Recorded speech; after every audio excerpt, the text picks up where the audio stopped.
Continuamos en La Venganza Será Terrible. Estamos hoy sin público presente, pero atención que mañana y también el viernes estaremos recibiendo al público en nuestro Caras y Caretas en la calle Venezuela, 3:30 a las 8 de la noche. Los esperamos ahí, los últimos programas del año.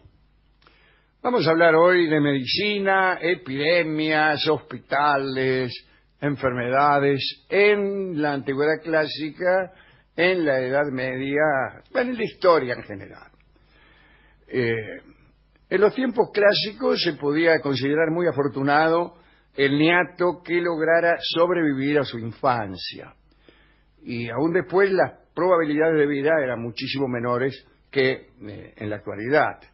La medicina durante la Edad Media estaba basada en los descubrimientos que ya se habían hecho en la antigüedad. No hacían otra cosa que seguir las instrucciones de Hipócrates, o Aristóteles, o Galeno, gente que había vivido por lo menos 3 siglos antes de Cristo. Por ejemplo, Hipócrates vivió en el siglo V antes de Cristo, me parece a mí. Aquellas prácticas médicas estaban viciadas por toda clase de creencias absurdas, principalmente respecto a las causas de las enfermedades. Las teorías no estaban fundadas en hechos, sino que debían su origen a especulaciones de la mente del pensador. Casi no se hacían observaciones. No había ciencia experimental. No existía lo que se llama hoy el método científico. Bueno, muy bien, generalmente te explicaban las enfermedades como un exceso o como una deficiencia de lo que se llamaban humores corporales. El humor sanguíneo, flemático, colérico, melancólico. Y para equilibrar los humores, los pacientes se sometían a terribles purgantes, o sangrías, o a sudores. Los médicos primitivos se atenían exclusivamente a sus sentidos para dar diagnóstico. Después la ciencia, la física, la química, todavía no habían aparecido, así como ayudas de la medicina. Los instrumentos mecánicos que existían eran muy elementales. Incluso el microscopio de Galileo, ya mucho más aquí, ¿no? En 1609, era nada más que una lente enorme. El estetoscopio empezó a usarse recién en 1819, el termómetro en 1840. Así que antes de esas fechas, que son relativamente recientes, no había nada. La cirugía estaba considerada como una rama inferior de la profesión. El médico que practicaba la medicina pura se consideraba de categoría superior. Esto viene desde el pensamiento de los griegos, que casi no utilizaron la ciencia aplicada. El técnico era mal visto, lo banáusico llamaban ellos, ¿no? Las cosas que se hacían con la mano. Lo piola era el que pensaba y no se ensuciaba las manos. En Inglaterra, antes del siglo XVIII, la corporación de cirujanos estaba combinada con la de los peluqueros. Era una corporación que había sido creada por Enrique VIII. Peluquero, sacamuelas, cirujanos, eran más o menos lo mismo en aquellos tiempos más sensatos. Aquí el único que hace eso es el doctor Barragán, que es odontólogo, pero al mismo tiempo por ahí te corta el pelo. ¿Corta el pelo, Sí, Barragán? sí, mientras te hace efecto la anestesia, te hace lavar el marote, ahí por un ayudante, te tirás para atrás y ya que está te corta un poquito el pelo. No es muy higiénico el sistema, si se le meten pelos adentro de la dentadura, con la boca abierta. No, para mí no tiene ningún inconveniente. Las prácticas quirúrgicas, no las del doctor Barragán, sino las de aquellos tiempos, eran temibles. Se aplicaba, por ejemplo, aceite hirviendo para evitar las infecciones, hierros al rojo para detener las hemorragias. Eran tan limitados los métodos para evitar los dolores que las intervenciones cuya operación requería un tiempo prolongado directamente eran imposibles, ¿no? El más terrible azote, en el caso de las operaciones, era la gangrena. Era una infección, es una infección, y afectaba y causaba la muerte del 50% de los operados. Se conocía con el nombre de gangrena de hospital por la gran frecuencia en las salas donde se agrupaban los casos quirúrgicos. Conocían algo que ahora reconocemos. Hoy en día se advierte el peligro de la internación hospitalaria y se advierte que ahí es más fácil contagiarse a alguna comunica que si te quedas en tu casa. Claro, le dan el alta rápido para... Claro, y allá también se había dado cuenta, los médicos se habían dado cuenta de eso, que era preferible irse a casa. El campo de acción de la cirugía era muy acotado. Principalmente consistía en la amputación de miembros, extirpación de crecimientos anormales, por ahí sacaban la piedra a la vejiga también, pero otra cosa no se hacía. No se hacía. Los temores a las intervenciones, desde luego, eran entendibles, pero los enfermos eran atados. Sí, ¿qué le parece? Como no había anestesia. Entonces, Sí. para que el enfermo no luchara contra el médico, lo ataban. O sea, lo que le iba a doler igual era tremendo. Sí, sí. Bueno, la reputación incluso del cirujano solía medirse por la rapidez con la que era capaz de cortarte algo. Bueno, eran frecuentes por aquel entonces muchas epidemias consideradas como azotes del cielo. ¿Había alguna idea acerca del contagio? Se creía que era debido a un miasma o exhalación presente en torno al cuerpo de una persona infectada. Eso era lo que creían en el caso de los hospitales, por ejemplo, ¿no? Así que, en tiempos de pestes, viruelas y otras epidemias, se hacían cumplir reglamentos estrictos relacionados con el aislamiento. Condiciones sanitarias no había. O sea, las ventanas de la casa se mantenían cerradas, porque decían que el aire nocturno era peligroso, y nada, venía una peste y no se podía hacer mucho. La viruela era una de las que causaba más desastres. Todavía en el siglo XVIII causaba la 10ª parte de los fallecimientos y un gran número de cegueras. Había pocas personas que no padecieran de viruela. La viruela desfiguraba, por ejemplo. Quedabas picado de viruela, como dice el tango, picado de viruela bastante morocho. Y era raro el que no estuviera picado de viruela. Claro, estaban todos picados. Claro, cuando querían describir a una persona, decían, tiene la cara sin marcas en la cara. Claro, no tuvo viruela. No tuvo viruela. Eso era lo raro, ¿no? Pero la más terrible de las epidemias era la peste bubónica, la peste negra, que cada tanto invadía los países europeos y barría millones de niatos, ¿no? En Inglaterra, en 1348, murieron 2 millones de los 6 millones que había en el país. Ya mucho más acá, en 1665, murieron en Londres 100.000 habitantes. 100.000 personas murieron de la peste. Incluso al año siguiente se produjo el gran incendio de Londres, que obró como una desinfección general. Claro, les terminó sirviendo. ¿De qué año hablamos ahí, me dijo? 1666 1666. fue el incendio y un año antes la peste. Digamos, para terminar, algo acerca de los hospitales. Antes del siglo XVII eran establecimientos religiosos, te daban asilo, a veces a los enfermos, a veces a los pobres. En tiempos de Grecia y Roma eran instituciones con un cuerpo regular de médicos sacerdotes que prestaban servicio a veces en el templo de Esculapio, de Asclepius, ¿no? Estos hombres llevaban a cabo curas maravillosas por métodos sobrenaturales, sugestión, encantamiento, revelaciones en sueños, etcétera, etcétera. En la Edad Media, sí, se fundaron muchos hospitales u hospicios para beneficio de los caminantes.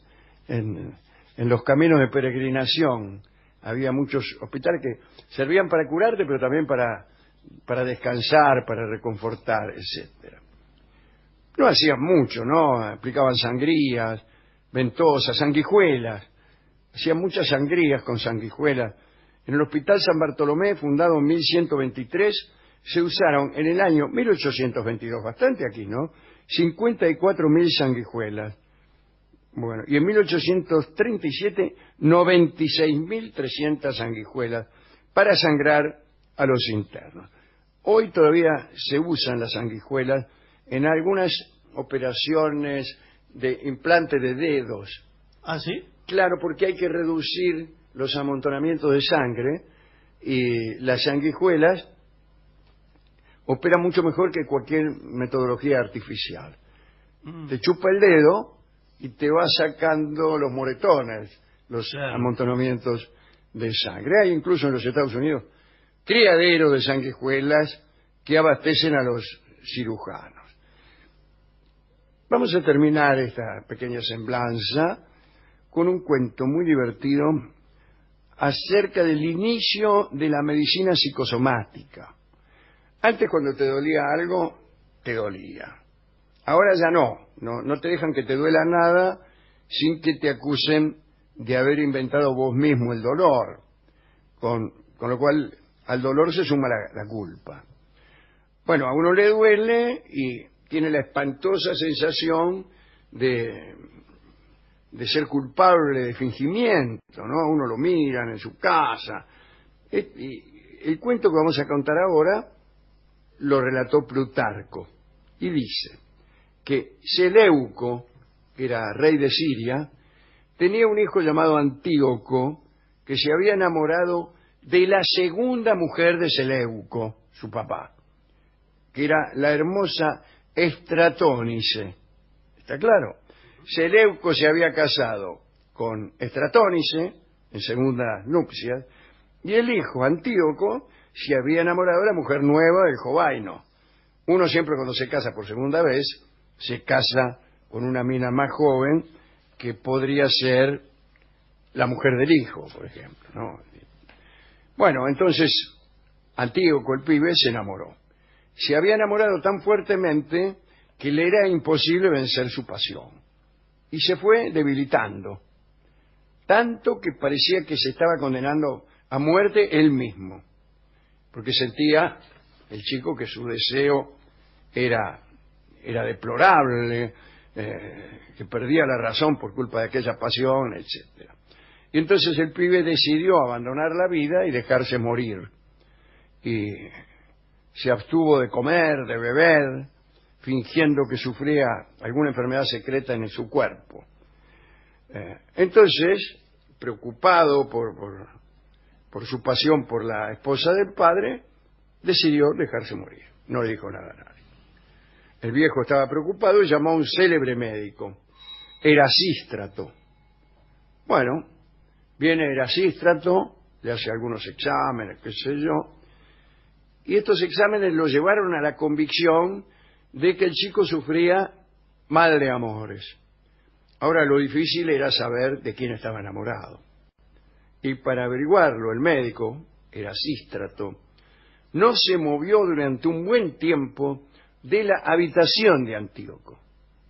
Cuando entraba alguna mujer, alguna persona de la familia, de la servidumbre, etcétera, semblanteaba al enfermo, le miraba la cara o examinaba las partes del cuerpo que suelen responder a las pasiones del alma. Pero Antíoco no reaccionaba ante ninguna visita, hasta que apareció en sus aposentos la chica esta, Estratónice, la muchacha que se había, o que estaba por casarse con el padre. No, ya se había casado. El médico observó entonces los siguientes gestos del enamorado. Se debilitaba la voz y la palabra, se enrojecían las mejillas, sus ojos se abrían, empezaba a sudar, el pulso parecía más fuerte, etcétera, etcétera. Después de ese hallazgo, Erasístrato, el médico, lo encaró al viejo, a Seleuco, y le dijo lo siguiente: la enfermedad de su hijo es incurable, e ideó la siguiente estratagema. Le dijo al rey: su hijo está enamorado de mi mujer.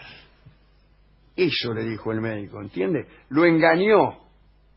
Tu hijo está enamorado de mi mujer. Y Seleuco, desesperado, respondió: pues repudia a tu mujer, dadla en matrimonio a mi hijo, yo te recompensaré y salvarás la vida de Antíoco, que es lo que más amo en el mundo. E inmediatamente el médico le preguntó, como si fuera retóricamente: dice, ¿y qué pasaría si la mujer de quien está enamorado tu hijo fuera tu mujer? Y Seleuco le respondió: quisieran los dioses que así fuere, pues con gusto cedería a mi esposa con tal de salvar a Antíoco. Entonces el médico le dijo la verdad. Dijo: mira, en realidad es así. Tu hijo hizo un acercamiento. Claro, tu hijo se enamoró de tu mujer, qué sé yo. Seleuco hizo reunir al pueblo, coronó a su hijo rey y le cedió a su esposa y vivieron felices para siempre. El pibe engordó enseguida, en fin. O sea que aparecía el primer caso de medicina psicosomática, aquella que cree que muchos males del cuerpo vienen de algún mal del espíritu. Erasístrato vivió hasta alrededor del año 260 a.C., pero no importa. Hemos sabido de otros reyes menos cumplidores con lo prometido que no cumplen. Dice: sí, casate con ella, y después dice: no, me arrepentí. Ahora, cuando se empieza a mejorar el pibe, ahora dice: me arrepentí. ¿A quién dedicar esta charla? Bueno, a nuestros amigos los médicos, y listo. Y a la mujer, a la mujer de Estratónice, la mujer del viejo Seleuco, porque después de todo es una historia machista. Sí, era una prenda. Era un objeto que se repartía entre el padre, el hijo y el rey y el médico. Estaban ahí: no, mejor dígale cómo. ¿Y por qué no le preguntaron a ella? Bueno. Ayer fue el día del médico, ¿eh? Sí, por eso mismo estamos. Claro. Hoy, ahora todos los programas tienen que ser por calendario. Muy bien, me gusta que estemos en la actualidad. La mayoría de los programas son así. Sí. ¿Cómo se hace a producir un programa? Bueno, primero va a la efeméride. Claro. Sí. Hoy es el día del lavandinero. Bueno, la lavandina, aquellas personas que... El problema lo vamos a tener cuando se repita este programa en otros... Claro. Bueno, el día del médico son todos los días. Son todos los días. En realidad. Digámoslo de una vez. A mí me parece que está muy bien escuchar una versión del tango Mal de Amores, que fue compuesto pensando, en este caso, de medicina psicosomática. ¿Sí? Bueno. Sí, yo creo que sí. Es un tango de Pedro Laurens que va a tocar la orquesta de Horacio Sayá.